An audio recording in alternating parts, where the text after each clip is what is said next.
welcome to well, I guess it's the inauguration of this whole process. Huh? This is reasoning above or beyond. Huh?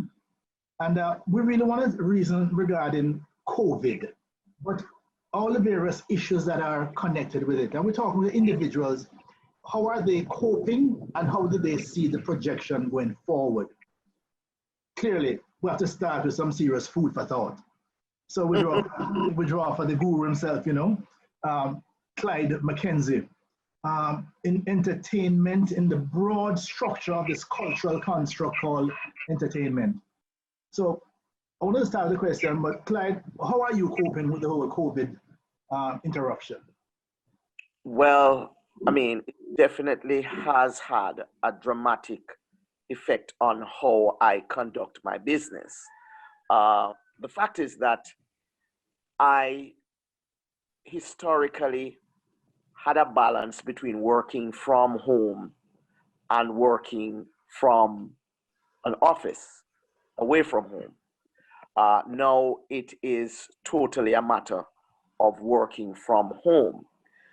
The fact is that business as we know it has changed dramatically. In fact, business has stopped in many instances, and the entertainment business is no different. In point of fact, because of its reliance on the participation of a live audience and the interaction of people, the entertainment sector has been severely damaged by the need for social distancing. And so what you have is a situation in which things have basically come to a grinding halt because you can't have live events. You are unable to go out and go to places as you would want. You can't visit restaurants and places of recreation. So those entities which were reliant on generating income from activities which were of a recreational nature, they have suffered severely. And as a result, it has a knock-on effect. Many artists who normally, even if you had a problem in Jamaica, they would have been able to earn a living traveling outside. Now, the fact is, the possibility of traveling has now been foreclosed. So you can't travel in or you can't travel out. And venues are closed. And so all the possibilities of earning for people in entertainment are basically foreclosed. You have one or two situations. For example, songwriters might be able to earn some money from their music being played, the public performance side of it. But even that might have been affected somewhat because the money that is paid over to what you call the collective management organization, like a JCAP or an ASCAP, where they pay the radio stations and public users of music. They pay a flat rate or a fee for the use of people's music. You find that question, Clyde. Just a minute. Now, two questions here. One, wouldn't there be some residual coming in? That's from before, that is due, that is now coming in. Yeah, you would have. Because for example, some of these payments would have been made, on a quarterly basis. Right. And what you find is that what you would find is that there is a backlog maybe of payments coming through the pipeline. Yes. That artists would be able to get. But back to the whole question of the blanket licenses that are given to radio stations and nightclubs and people who promote shows. For example, when if I am a singer and I perform a song written by me at a stage show, the promoter of the event is supposed to make a payment to JCAP. Yes. Right? That's one of the conditions for their license. Right. Right? So JCAP is going to be paid for the use of the songs on the show. And then what would happen is that JCAP would disburse some of that money to the songwriter, the particular songwriters. So not having shows means that is one area that has been affected. Now, we will say, well, radio stations are still playing music and so on. But what happens is that in many instances, the fees or the charges on the radio stations are really made based on the earnings of that radio station. So it's a projection based on the gross earnings of the station. And they say, well, it's 1% or 0.5% of your gross earnings. So if your gross earnings are falling, then you know that again. Everybody, well, let's say when the tide rises, all ships rise. The converse is also true. And it's also true. When the tide goes out, you see everybody who's swimming naked. Question now, but let's get to the other part of it now. All right, so that is the consequence of the lockdown as such. What do you see now? What ideally then should artists be doing now? Because in my understanding, my interaction, the biggest part many times of what an artist does is when you're not on stage. That time when you reflect and you create and you reformulate and you rethink. So I want to give me your reflections on what ideally should be happening now and what is the post-COVID world as you see it, from an entertainment standpoint. Well, I would think that one of the things that an artist should be doing, apart from, reflecting and trying to write interesting stuff, is also to think about how you relate to your public and your audience. So social media is a good avenue through which to develop an interaction with your audience. And I think that, you have more time on your hands. You can be a little bit more creative in terms of the types of interaction which you might engage in with your audience. One of the social media sites that is quite popular is one called TikTok, which is really allowing for interactions, challenges and interesting types of plays on the social media site, which invariably, I mean, if you're an artist, can raise your profile or raise the profile of your particular work that yes. you are. So there are ways of definitely interacting with your audience. There are ways of maintaining a presence in the marketplace while things are not happening. So it's not a case where you drop your arms and just decide, well, I'm not able to tour and therefore I'm just going to sit on my hands until the time comes for me to travel again. You have to maintain that presence. You have to stay in people's mind so that when the time comes for them to be saying, where am I going to spend my money? It is going to be with you.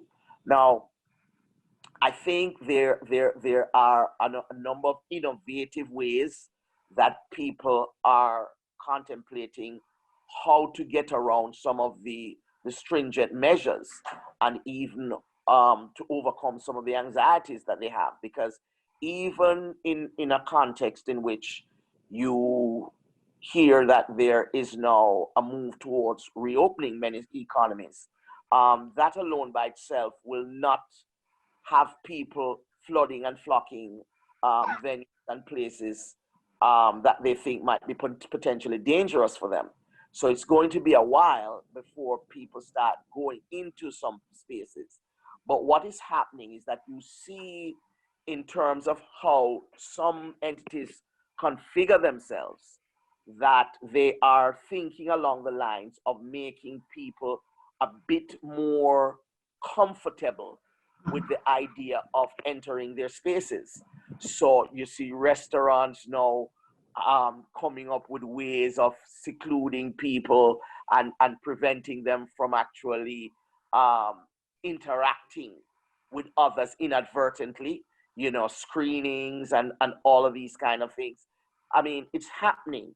You see, for example, the you know, apps that used to be able to measure you for clothing and all of that, and your shoe size and all of that, and you can fit shoes and clothes, and those apps are now in the ascendancy, because people are now thinking of ways of doing what are normal activities in an abnormal way.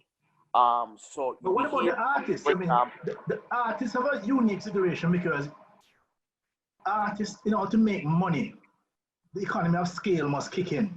That you're performing at a 5,000 person audience or a 50,000 audience. Now, it appears to me that the post-COVID world, those large gatherings will not be with us for a while. So that some serious rethinking has to take place. How do you see all that? Well, what is happening, you know, is you see some very creative moves being made.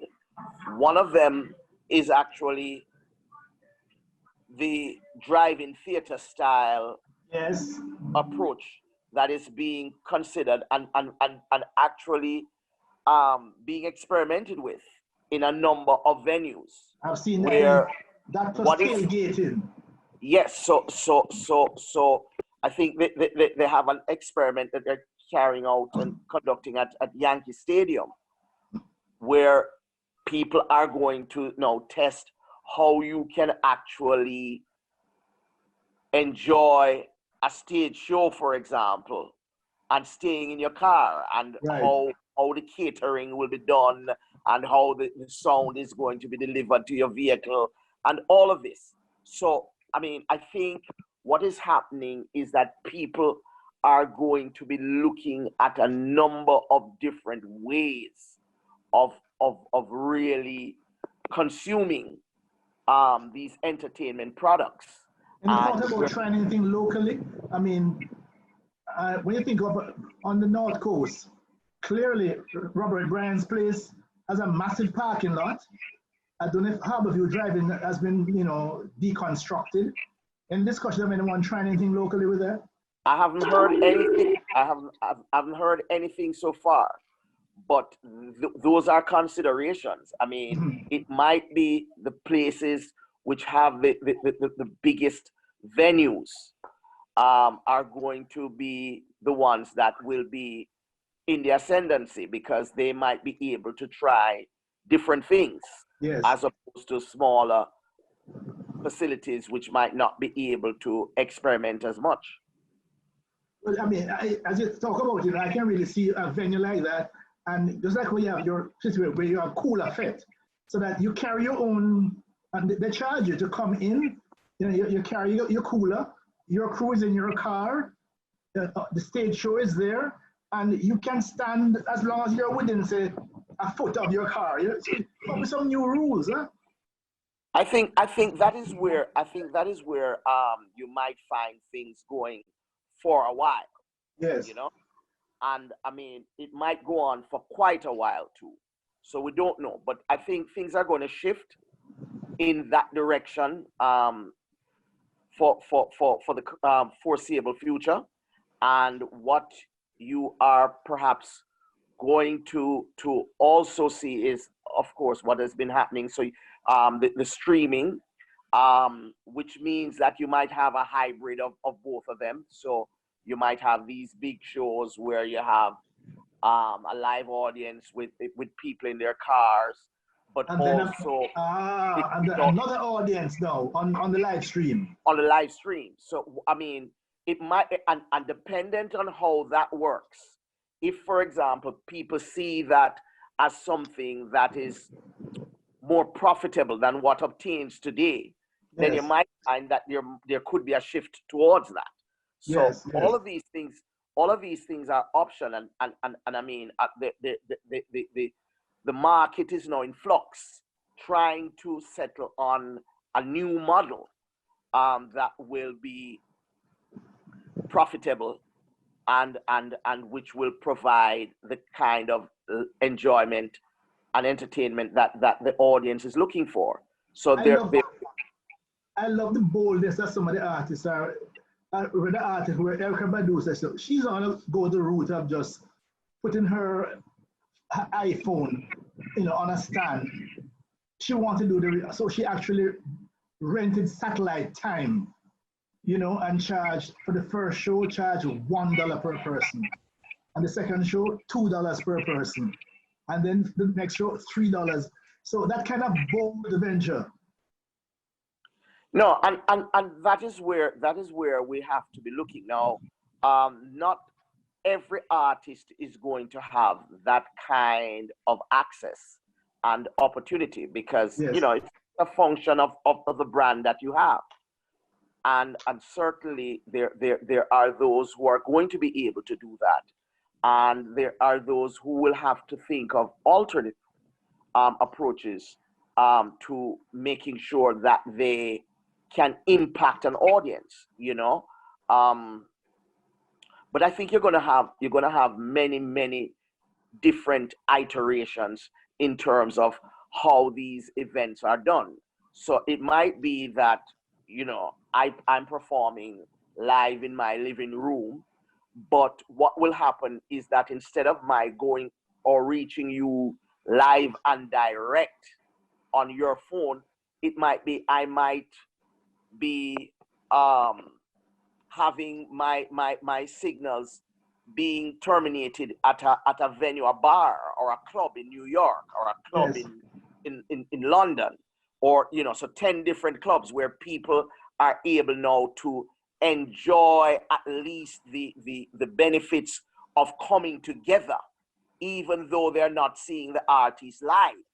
Yes. So Yes. at least they would have that benefit of having, at least you don't have the best of both worlds, but you have something approximating that. So yes, so we might not be able to see the artist but live, but we're able to gather in a bar, have some food, dance, or a venue, or, not necessarily a bar, have some food, and things will be as it were.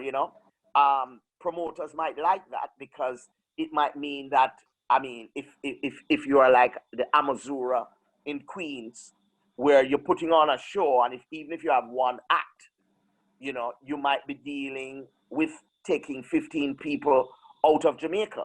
Yes. Yes. And by the time you do all your stuff, Last, you my final question, Clyde. Is this the end of the world, or is this the beginning of a brand new world? it is an opportunity for us to welcome a new world. Old habits die hard, and what is going to happen is that many of us are going to revert to our default positions. The question is, how overwhelming are the imperatives coming with COVID-19, and therefore some of the things that we might want to revert to, we might not be able to revert to, and that is really one of the central challenge. I think, for example, you have instances in which people have been able to charge more than what they actually should have. And I Yes. think in a lot of instances, these technologies and these developments, what they expose sometimes is the unfairness of our pricing structures. There are a number of entities that are going to be affected. I think media is one that is going to be significantly affected. The exercise we are undertaking right here is a case in point. Mm-hmm. We have seen and heard so many webinars and Well, you're right about this, Zoom. because what my plan for this, all right, we start with Zoom, and then we do a post-production edit, and then it's on Instagram, and then it's on Facebook, and then it's also on YouTube. Yeah. But question, Clyde, with every time there's technological innovation, the bar to entry gets lower. And with the lower bar to entry, there are fewer individuals who go and make the mega bucks, but more people can eat the food. Do you see this happening again? Yeah, that's definitely what is happening. This has created enormous opportunities in terms of access. But as you said, by lowering the barriers to entry, what you have done is you have increased the noise. And by increasing the noise, what that does is you have to be able now to be as innovative as possible. To be heard above the noise. To differentiate yourself. Yes. So the onus is on innovation. So you will find artists who are, because first of all, what you usually have is a situation in which if people find that there are too many choices, they normally go for the safe and true and tried and proven. Familiar. So what happens is that works against incumbents, right? It works against upstarts, right? So the thing to do, if you are one of the upstarts, what you need to be doing is to ensure that you are one of those people who are so innovative that you are going to jump out of the pack so that people can see you and see you as different. Because if you can't do that, then you're going to be, you have a million songs being introduced into the market every day. If you can't, on videos, if you can't step out and separate yourself, then it's going to be a problem. There's a new phenomenon on social media, anti-Donna. Anti-Donna is supposed to be one of these urban charities. Yes. Right? And anti-Donna is so popular that I'm sure she's going to be corporatized very soon. Because what you have is somebody who is able to use a camera, go around, highlight people's plights and weaknesses, and secure charitable contributions for them. Yes. And she's able to verify to her benefactors that she has passed on whatever they have given to her by our social media posts. And it is something that, Auntie Donna is a simple, very simple woman. With no real media savvy, one would have thought. But it works. But she has done something right now that it has gone viral and is really one of the new rages on social media. They're hardly. You can't find anybody right now who has heard of Auntie Donna. In closing, Clyde, you said that the worst thing that artists could do now is to do nothing. The worst thing is to do nothing. Try something different. Try something. No, I agree with you. What you have to do is you have to be willing to look and see, how do I differentiate myself from the crowd? Yes. I think that is a fundamental thing. The other thing I think artists should understand is just the very nature of innovation. There is this beautiful book called Hitmakers by this Atlantic magazine writer called Derek Thompson, The Hitmakers. And I think it's an interesting book because one of the things it tells you is that an important feature of great hits is not necessarily novelty. Novelty, it is something familiar being represented with a new twist. Yes, yes. And that is what I think artists should remind themselves all the time. In other words, how do I introduce something that is familiar to an audience in a way that they find new and exciting? And I Clyde think Mckenzie, thank you very much, my brother, for helping us. The future, look, I'm not gonna put on my glasses, you know. The future looks so bright. We need two dark glasses. It's looking good. Thank you very much, and maybe later on down the road we can meet up again. And we can anytime, my friend. Thank you very much, Brazil. Take care of yourself. Good. You too.